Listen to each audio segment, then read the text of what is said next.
कभी, तो वो आपको दिखा रहा है, स्पीड्स बता रही है। केशव महाराज ने सबसे हल्का डाला है, सबसे ज्यादा टर्न उनका है, फिर साइमन हार्मर का है, उनका टर्न है, फिर कुलदीप का है। कुलदीप क्योंकि 82-83 पर रही थी एवरेज स्पीड। हमारे वॉशिंगटन सुंदर और रविंद्र जडेजा की भी एक पता नहीं जिद रहती है, जडेजा कभी स्पीड को वेरी करते ही नहीं है।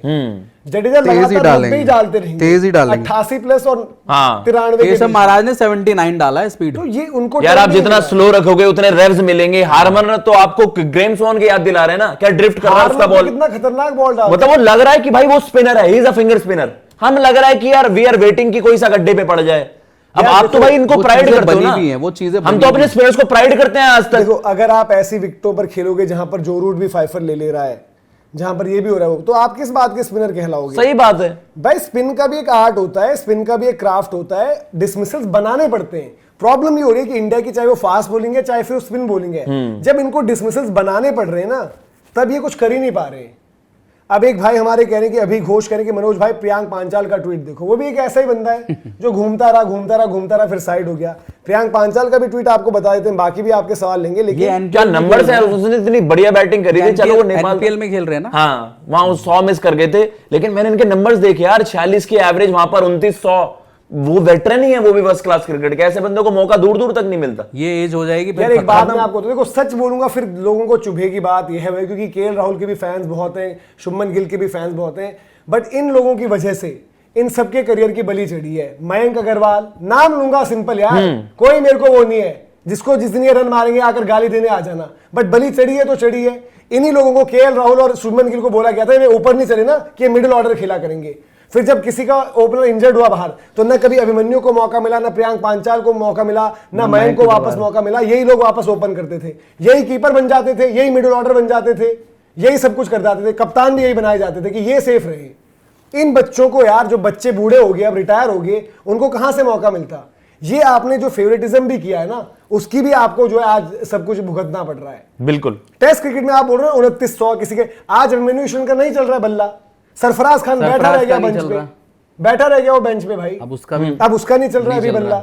तो यार हर कोई क्रिकेटर, विराट कोहली या फिर स्टीव स्मिथ या फिर जो रूट, केन विलियमसन नहीं है ना कि वो जी 8-10 साल लगातार रन मारेगा। एक ट्रेविस हेड है जैसे, अभी वो 4 साल मारेगा शायद, बट उस टाइम पर वो खेल रहा है। आपका बंदा उस टाइम पर बेंच में बैठा था, या फिर आपकी नजर में वो गुड इनफ नहीं था, और जब उसका मौका लगा उसको आपने एक मैच दिया, रिजेक्ट करने के लिए भगा, निकल तेरी ऐसी की तैसी।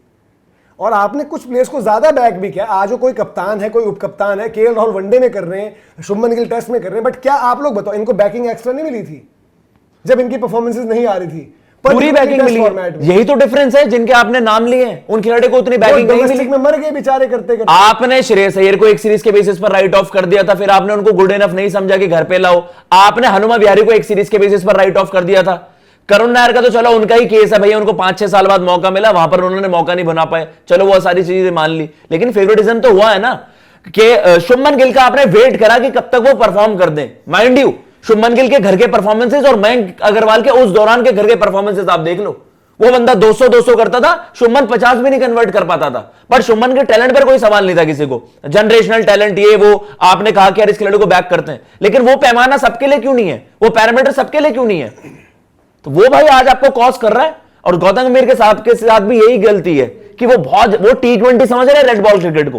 वो रादर के खिलाड़ियों को ग्रूम करें, वो तो भाई ऐसा पैनिक कर रहे हैं, अरे यार इस बार 3 तू चला जा, इस बार 3 तू चला जा। इसलिए उनको ब्लेम कर रही है दुनिया कि रेड बॉल क्रिकेट को आप इस तरीके से ट्रीट कर रहे हो as if it is T20 cricket. यार प्रियांक पांचाल ने जो बात लिखी है, उन्होंने कहा कि once bitten twice shy, similar patterns unfolding like the series in New Zealand. Back then the public led the blame unfairly on Virat and Rohit, forgetting that the rest of the batters need to step up when needed to. With that cushion gone, the younger crop faces tougher times. अब एक बात मैं बता दूं आपको, ये आपने बिल्कुल सही बात रखी है, विराट रोहित पर ही सब कुछ पड़ गया था वहां पर, बट प्रॉब्लम क्या है? प्रॉब्लम ये कि भाई कि वहां पर एक सरफराज भी फेल हुआ। उन्होंने बेंगलुरु में एक अच्छी इनिंग्स खेली, बट उसके बाद कभी फुल टॉस पर वो आउट हुए, कभी स्वीप मार के फील्डर को कैच दी, कभी निकल कर आपके, तो देखो ये फिर आपकी सिचुएशन में पाकिस्तान टाइप हो रही है ना कि हैदर अली को खिलाओगे वो फ्लॉप, मोहम्मद हारिस खिलाओगे वो फ्लॉप, फिर कोई एक नाम आएगा कि ये वो भी फ्लॉप। आप लोग देखो यंगस्टर्स कोई भी अपनी जगह को सीज नहीं कर रहा है, सील नहीं कर रहा है, बट कप्तानी सबको चाहिए। आपकी यार इतनी ज्यादा मतलब कि ओवर एम्बिशियस आप अगर हो रहे हो, पहले क्रिकेट तो वैसे खेल लो मेरे भाइयों। कहाँ आपकी क्रिकेट है? आपकी जगह नहीं पक्की यार 11 में। आपको खुश किस्मत हो आप लोग कि आप इंडिया की 11 खेल रहे हो। अभी जब इंडिया की विमेंस टीम जीती अपना वर्ल्ड कप, अमोल मजूमदार कितने वायरल हुए कि बेचारा पैड बांधे रह गया, ये रह गया, वो रह गया। अरे यार शर्म करो यार, तुम 30-35 की एवरेज में 100 टेस्ट खेल जाओगे। वो बंदे फर्स्ट क्लास से, उनको एक डेब्यू नहीं मिल पाया। वसीम जाफर दाढ़ी बाद में इतनी लंबी हो गई तब भी 50+ शतक में मारता था, तब भी 100। वो तो रणजी का सबसे बड़ा बल्लेबाज है। लिमिटेड मिल के कुछ मौके यार। तो यार आज आप खुद को देखो मेरे भाई, मैं कह रहा हूं कि यार अभी भी जलस सक्सेना, आप जो उनका बता रहे थे अजय शर्मा जो उनके जेएनके के कोच हैं, मैं कह रहा हूं जलस सक्सेना 60+ एवरेज। एक एग्जांपल तो एग्जांपल है ना। Jealous Saxena 700 wickets and more than 7000 runs overall, first class cricket और लिस्टेक मिलाकर। क्या एज है आज उनकी? देखो चाहे हो गई 37-38, कोई रहे कोई भी रहा हो, बट वो बंदे बाहर बैठे हैं यार। आप लोग मजाक की बात नहीं, बट आप लोग ऑर्डिनरी रिकॉर्ड पर, ऑर्डिनरी फर्स्ट क्लास रिकॉर्ड पर टीम इंडिया में जगह आपकी बुक हो रही है। और बिना खेले भैया उनका भी मजाक ही बन रहा है दुनिया में। क्यों? क्योंकि आज इंडियन क्रिकेट सर्किट को आप इस तरीके से रेट कर रही होगी दुनिया कि यार ये वैसे ही ब्रैक करते रहते हैं, इनका फर्स्ट क्लास क्रिकेट ये है, ये तो खुद के बनाए हुए चोचले हैं। तो आज आपने इंडियन डोमेस्टिक क्रिकेट की बेइज्जती करवा दी है कि इंडिया की बेस्ट 11 ये बंदे खेल रहे हैं। आज अगर कोई बोल दे कि बावजूद इसके कि साउथ अफ्रीका WTC फाइनल जीते, आज अगर कोई बोल दे कि भाई साउथ अफ्रीका को आपने सोचा था कि ये जीत जाएंगे, मैं तो झूठ ही बोलूंगा। बिल्कुल। और बाय द वे अगर उस टाइम की जो डिस्कशन थी ना, तब तक साइमन हार्मर इनकी टीम में थे। साइमन हार्मर को पाकिस्तान के लिए लेकर आए, तो तब आप ये बोल रहे थे कि स्पिन कराएगा कौन इनमें, बट उन्होंने भी तो कुछ किया। उन्होंने निकाला वो ठंडे बस्ते से साइमन हार्मर और डाल दिया।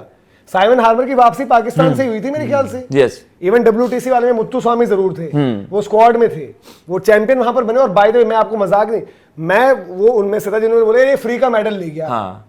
बट वो बंदा जब आया पाकिस्तान में परफॉर्म करी यहाँ पर भी, तो एक तैयारी है, एक प्रोसेस है। उन्होंने भी अपने फर्स्ट क्लास के परफॉर्मेंस को रिवॉर्ड कर रखा है। आप जब मुत्तुस्वामी कर, हारमन ने 1000 विकेटें ले रखी है भाई डोमेस्टिक में। 1000 विकेटें कलेक्टिव नहीं होंगी आपके जो लाइनअप खेल रहा है। अब तो जडेजा क्योंकि उसमें है, बाकी में करोगे जो यंग लॉट आप मांग रहे हो ना कि कहाँ है फास्ट बॉलिंग, कहाँ है ये, मिला दो सबकी विकेटें, नहीं होंगी। तो वो यार लगातार कोई चीज जब करोगे यार, ये T20 नहीं है, ये IPL नहीं है कि 2-3 इनिंग्स, एक आधे कैमियो, एक आधे स्पेल आपको हीरो बना देंगे। बिल्कुल। लॉन्जिविटी, रेड बॉल क्रिकेट आपका टेस्ट ऑफ कैरेक्टर ही इसलिए तो होता है। अब जो हम बात भी कर रहे हैं, जैसे मनोज ने कहा यार वो कितने बेटर प्रिपेयर्ड हैं।